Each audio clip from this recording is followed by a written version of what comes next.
నమస్తే అండి. విశాఖ ఉక్కు కర్మాగారంలో మరోసారి పర్మనెంట్ ఉద్యోగులను ఇంటికి పంపించేటటువంటి ప్రయత్నం మొదలయ్యిందని చెప్పవచ్చు. స్వచ్ఛంద పదవీ విరమణ విఆర్ఎస్ని మళ్ళీ అమలు చేస్తున్నారు విశాఖ యాజమాన్యం, ఉక్కు యాజమాన్యం.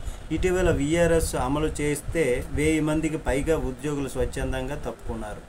అలా కీలక విభాగాల్లో అతిపెద్ద ఖాళీ ఏర్పడి ఉద్యోగుల కొరత కూడా ఇప్పుడు ప్లాంట్ని వెంటాడుతుందని కార్మిక సంఘాలు ఆరోపణ చేస్తున్నటువంటిది. అయితే స్టీల్ ప్లాంట్ యాజమాన్యం మాత్రం విఆర్ఎస్ని అమలు చేస్తూ వస్తూనే ఉంటుంది కంటిన్యూగా. ఈసారి టార్గెట్గా 500 మంది ఉద్యోగులను టార్గెట్గా పెట్టుకున్నారు. అయితే 2026 జూలై 1వ తేదీ తరువాత పదవీ విరమణ చేయబోయేటటువంటి అధికారులు, కార్మికులు విఆర్ఎస్ పథకానికి అర్హులు అంటూ తాజాగా ఒక సర్క్యులర్ని రిలీజ్ చేసింది అని యాజమాన్యం ఈ విధంగా చేస్తుంది అని కార్మికులు అంటున్నారు. ఈ సర్క్యులర్ ప్రకారం చూస్తే రానున్నటువంటి రోజుల్లో వందలలో ఉద్యోగులు, కార్మికులను ఇంటికి పంపించేటటువంటి ప్రయత్నం ఉందని కార్మిక సంఘాల నాయకులు ఆగ్రహం వ్యక్తం చేస్తున్నారు.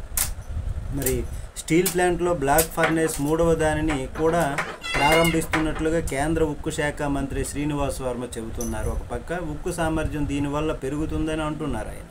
అయితే ఉక్కు సామర్థ్యం పెరిగినా దానికి అనుగుణంగా కార్మికులు ఉద్యోగులు ఉండాలి కదా అని కార్మిక సంఘాలు అంటున్నాయి. ఉద్యోగులను తగ్గించి కార్మికులను ఇళ్లకు పంపిస్తే ఉక్కు ఏ విధంగా ప్రగతి సాధిస్తుంది, ఎలా అభివృద్ధి చెందుతుందని వారు ప్రశ్నిస్తున్నారు.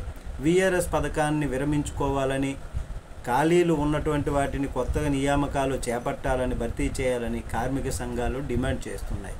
నమస్తే.